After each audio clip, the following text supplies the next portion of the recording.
la pierre est roulée sur la terre. Un jour nouveau s'est levé. Qui cherchez-vous parmi les morts? Regardez, levez les yeux et croyez.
Lecture du livre des Actes des Apôtres.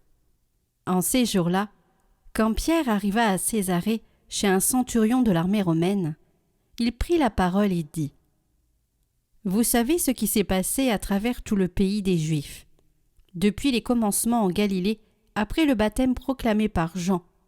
Jésus de Nazareth, Dieu lui a donné l'onction d'Esprit Saint et de puissance. Là où il passait, il faisait le bien, et guérissait tous ceux qui étaient sous le pouvoir du diable, car Dieu était avec lui.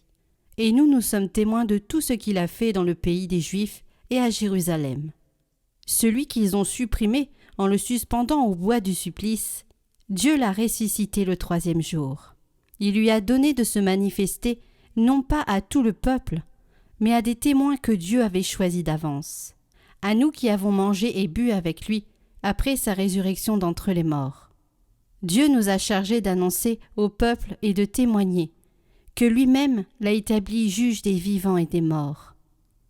C'est à Jésus que tous les prophètes rendent ce témoignage. Quiconque croit en lui reçoit par son nom le pardon de ses péchés.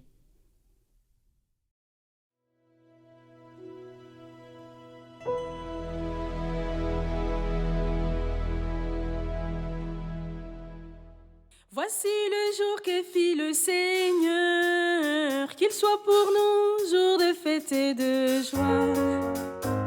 Voici le jour que fit le Seigneur, qu'il soit pour nous jour de fête et de joie.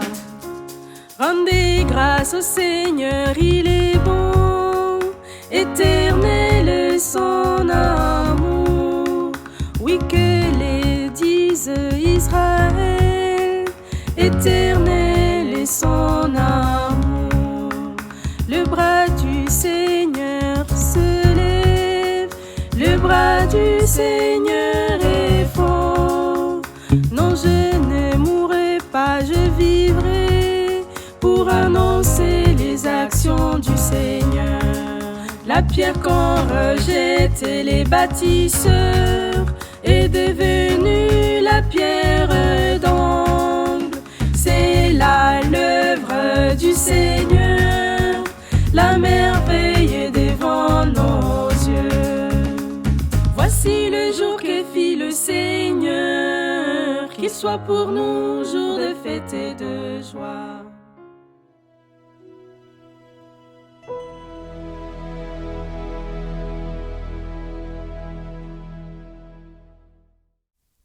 Lecture de la première lettre de saint Paul apôtre aux Corinthiens. Frères, ne savez-vous pas qu'un peu de levain suffit pour que fermente toute la pâte ?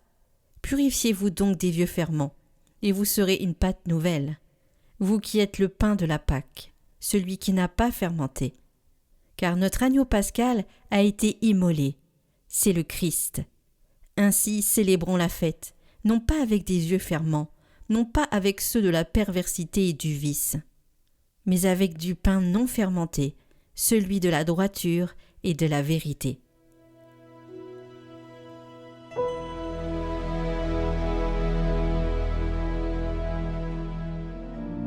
À la victime pascale, chrétien offrait le sacrifice de louange. L'agneau a racheté les brebis, le Christ innocent a réconcilié l'homme pécheur avec le Père. La mort et la vie s'affrontèrent en un duel prodigieux. Le maître de la vie mourut, vivant il règne. Dis-nous, Marie-Madeleine, qu'as-tu vu en chemin ? J'ai vu le sépulcre du Christ vivant, j'ai vu la gloire du ressuscité, j'ai vu les anges et ses témoins, le suaire et les vêtements. Le Christ, mon espérance, est ressuscité, il vous précédera en Galilée. Nous le savons, le Christ est vraiment ressuscité des morts. Roi victorieux, prends-nous tous en pitié. Amen.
Évangile de Jésus-Christ selon saint Jean. Le premier jour de la semaine, Marie-Madeleine se rend au tombeau de grand matin. C'était encore les ténèbres. Elle s'aperçoit que la pierre a été enlevée du tombeau. Elle court donc trouver Simon-Pierre et l'autre disciple, celui que Jésus aimait. Et elle leur dit : « On a enlevé le Seigneur de son tombeau, et nous ne savons pas où on l'a déposé. » Pierre partit donc avec l'autre disciple pour se rendre au tombeau. Ils couraient tous les deux ensemble. Mais l'autre disciple courut plus vite que Pierre et arriva le premier au tombeau. En se penchant, il s'aperçoit que les linges sont posés à plat. Cependant, il n'entre pas. Simon-Pierre, qui le suivait, arrive à son tour. Il entre dans le tombeau, il aperçoit les linges posés à plat, ainsi que le suaire qui avait entouré la tête de Jésus, non pas posé avec les linges, mais roulé à part à sa place. C'est alors qu'entra l'autre disciple, lui qui était arrivé le premier au tombeau. Il vit et il crut. Jusque-là, en effet, les disciples n'avaient pas compris que, selon l'Écriture, il fallait que Jésus ressuscite d'entre les morts.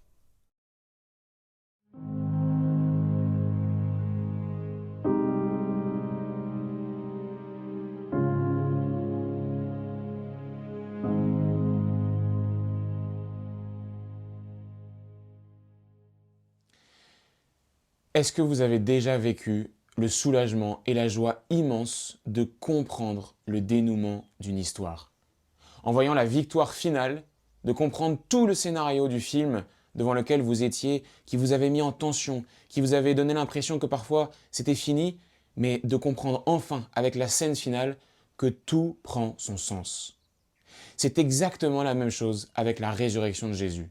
Et c'est aujourd'hui, en fêtant cette résurrection, que nous pouvons comprendre comment tout ce que nous traversons, tout ce que Jésus a traversé, et même tout ce que le monde traverse, prend tout son sens. Chers frères et sœurs, la trajectoire du monde, la trajectoire de Jésus est la même trajectoire que chacune de nos vies.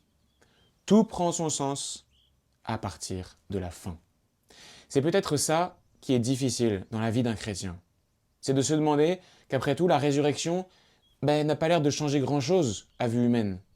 Le monde n'a pas l'air d'être moins éprouvé depuis que Jésus est ressuscité. La vie des chrétiens n'a pas l'air d'être épargnée par le mal. On a même l'impression que parfois, c'est contre eux que le mal s'acharne le plus. Pourquoi? Jésus n'a jamais fait de fausses promesses à ce sujet.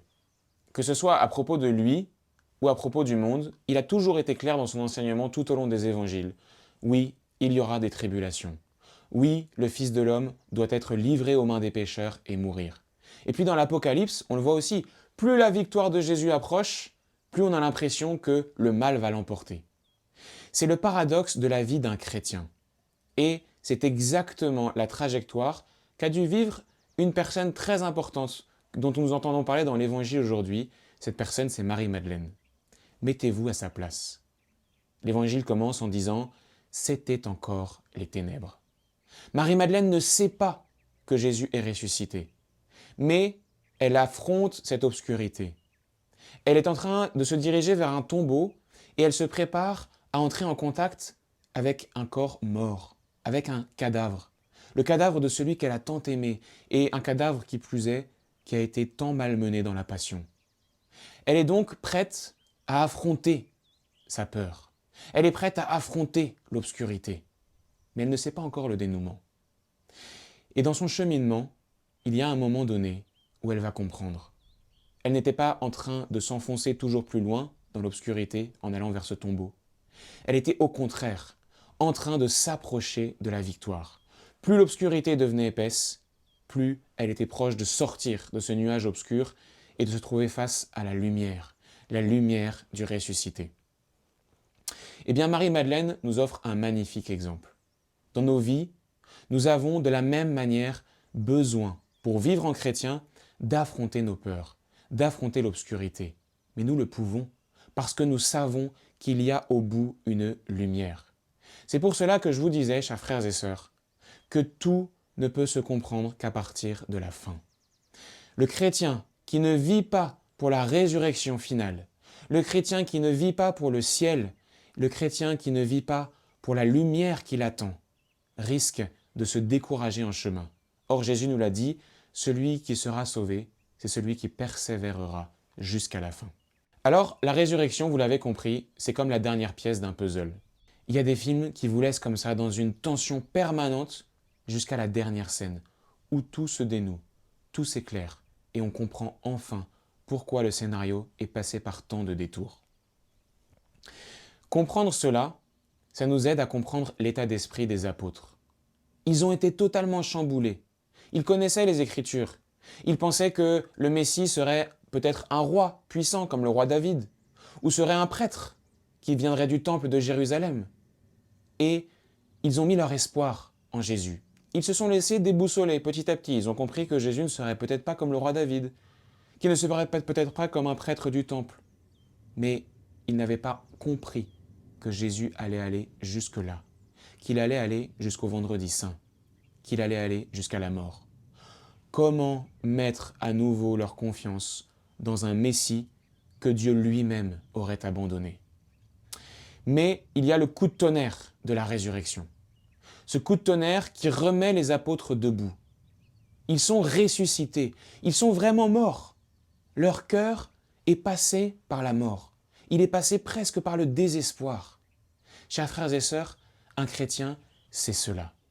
C'est quelqu'un qui traverse cette obscurité, mais qui se laisse ressusciter par l'espérance de Jésus. C'est exactement ce que saint Paul enseigne dans la deuxième lecture de ce jour de Pâques. Vous êtes passés par la mort avec le Christ et vous êtes ressuscités. On pourrait s'étonner et se dire, s'il s'adresse à des vivants, c'est qu'a priori, ils ne sont pas encore morts, donc comment est-ce qu'ils pourraient être ressuscités? C'est bien que saint Paul a en tête une autre idée. Il a en tête que cette résurrection finale que nous aurons tous à vivre, il nous faut l'anticiper dès maintenant dans notre vie quotidienne, aujourd'hui. Dans cette fête de Pâques, nous avons besoin de ressusciter intérieurement. Ce ne sera peut-être pas encore une résurrection totale, mais Pâques après Pâques, Jésus veut nous faire vivre un petit passage. C'est le sens du mot Pâques. Ça signifie passage, comme les Hébreux qui traversent la mer Rouge, comme les Hébreux qui traversent la mer qui est le symbole de la mort. Eh bien, chers frères et sœurs, nous avons tous à Pâques à vivre un passage. Nous avons un désespoir à surmonter. Nous avons une espérance à retrouver. Nous avons un péché à laisser derrière nous. Nous avons un deuil dans lequel nous pourrions enfin avancer. Nous avons un pardon que nous pourrions enfin accorder. Nous avons tous une résurrection intérieure à vivre dans cette fête de Pâques 2026. Alors, comme le dit saint Paul, frères et sœurs, recherchez les réalités d'en haut. Ces réalités d'en haut, il le dit quelques versets plus loin, c'est la bienveillance, le pardon mutuel, l'espérance. Les réalités d'en bas, au contraire, c'est la débauche, la haine, la comparaison, les rivalités. Chers frères et sœurs, la résurrection, c'est aussi concret que cela, aussi concret que ce pardon que tu n'as peut-être pas encore donné, aussi concret que ce deuil dans lequel Jésus veut te faire avancer, aussi concret que cette addiction dont il veut te libérer. Chers frères et sœurs, de résurrection en résurrection intérieure, de Pâques en Pâques, eh bien, toute notre vie se dénouera un jour dans la résurrection finale. Et nous ressusciterons dans une gloire d'autant plus grande que nous avons traversé plus de vendredis saints et que nous avons ressuscité de plus nombreuses fois. Voilà, chers frères et sœurs, ce que nous enseigne cette fête de Pâques. Nous sommes ici pour ressusciter avec le Christ, année après année, Pâques après Pâques. Alors n'ayons pas peur, notre vie, comme celle de Jésus, comme la trajectoire du monde, prendra tout son sens lorsque nous verrons la scène finale, lorsque nous rencontrerons Jésus et que nous ressusciterons avec lui. Toutes les épreuves, toutes les tribulations prendront leur sens. Tous les combats spirituels prendront leur victoire définitive.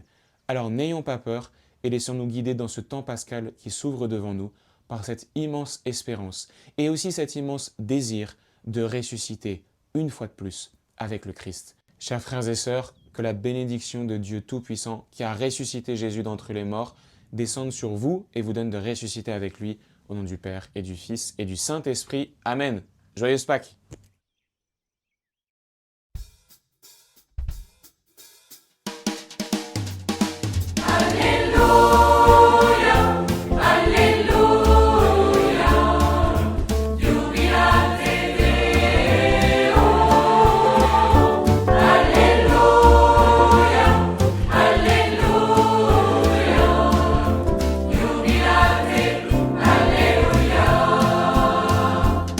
Louez Dieu, car il est bon. Alléluia. Son amour est éternel. Alléluia. De l'Orient à l'Occident. Alléluia. Bénissons Dieu pour ses merveilles. Alléluia. Alléluia.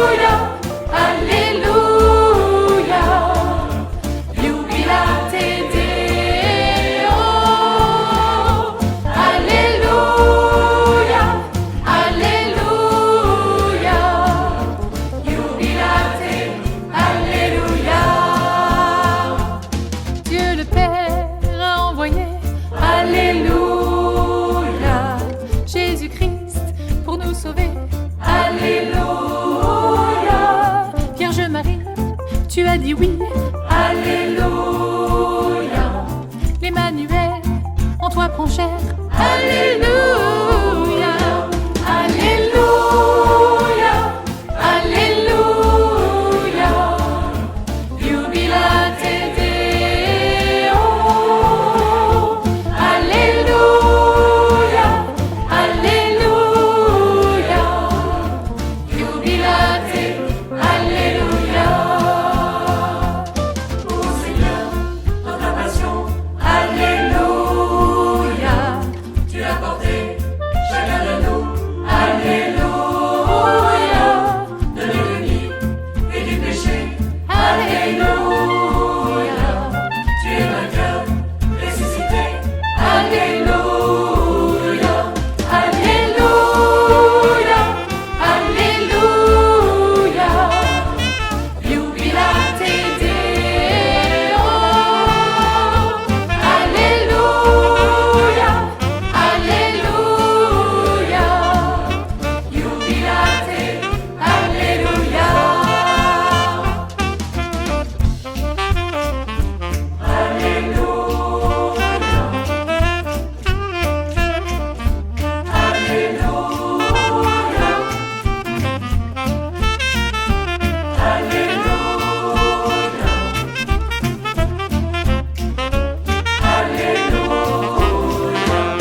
Pour toujours, tu es vivant. Alléluia. De ton cœur, brasier ardent. Alléluia. Nous puisons l'esprit de vie. Alléluia. Pour t'annoncer au monde entier. Alléluia. Alléluia. Alléluia. Jubilate Deo. Alléluia. Alléluia. Jubilate. Alléluia. Alléluia. Alléluia.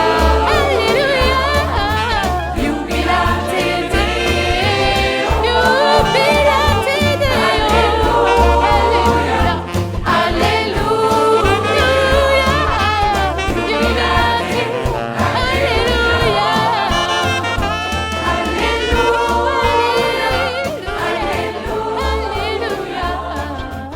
Jubilate Deo.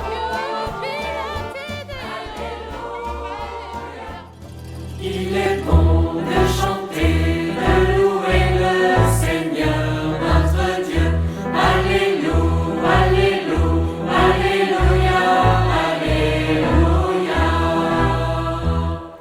C'est lui qui vient guérir les cœurs brisés et soigner leurs blessures.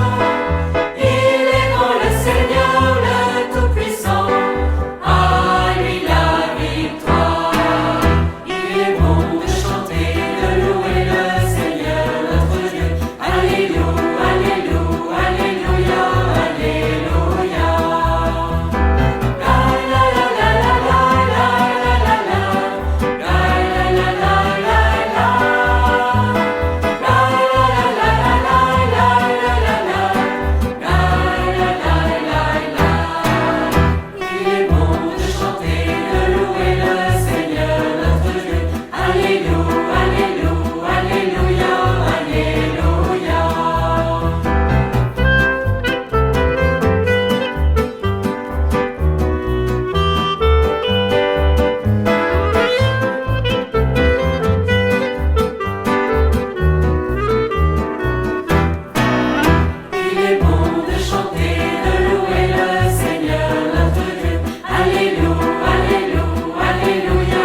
Bénissez le Seigneur, vous ses élus.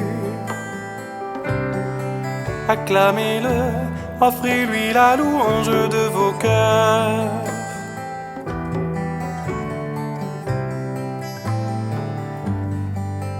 Approchez du Dieu saint, recevez sa lumière. Vous qui l'aimez, célébrez son règne sur l'univers. Ô lumière du monde, sur le monde endormi, sur les hommes perdus, se lèvera l'étoile radieuse du matin.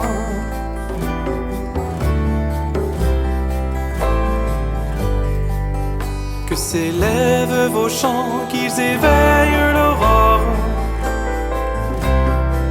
L'aube nouvelle enfin se lèvera sur les nations. Ô lumière du monde, par amour des pécheurs et pour notre salut,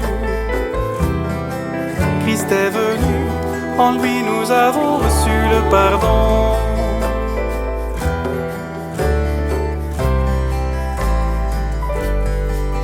Sur le peuple qui marchait dans les ténèbres,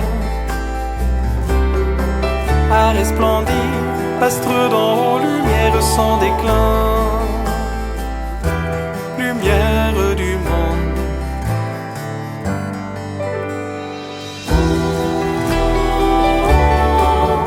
Bénissez le roi des siècles.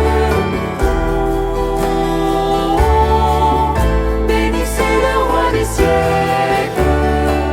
Il nous a montré son amour.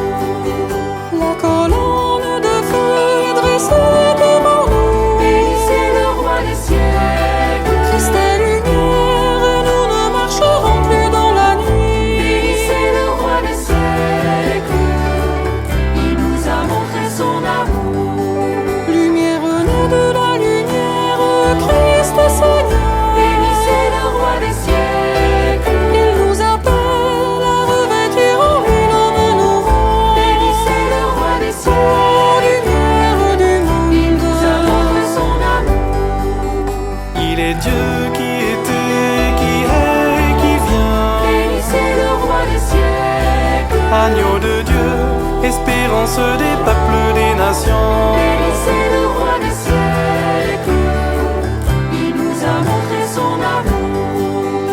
Dans le creux de ses mains, les rayons de sa force. Bénissez le roi des siècles. Christ est vainqueur, Dieu saint et fort, éclatant de puissance. Bénissez le roi des siècles. Lumière du Il monde. nous a montré son amour.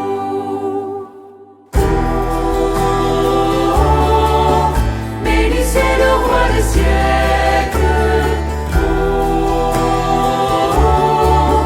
Bénissez le roi des siècles.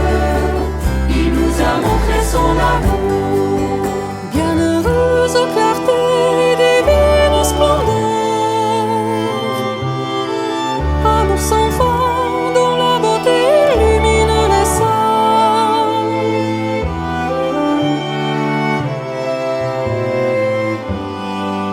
L'Esprit Saint fait de vous des enfants de lumière. Bénissez le roi des siècles. Dans le Seigneur accomplissez ses œuvres de lumière. Bénissez le roi des siècles. Lumière du monde. Il nous a montré son amour. Que le Seigneur nous prenne en grâce et nous accorde sa Bénissez paix. le roi des siècles. Qu'il nous bénisse et que sur nous rayonne son visage. Bénissez le roi des siècles. Il nous a montré son amour. Adorons l'Éternel, célébrons sa grandeur. Bénissez le roi des siècles. Prince de paix, à lui l'honneur, la puissance et la gloire. Bénissez le roi des siècles.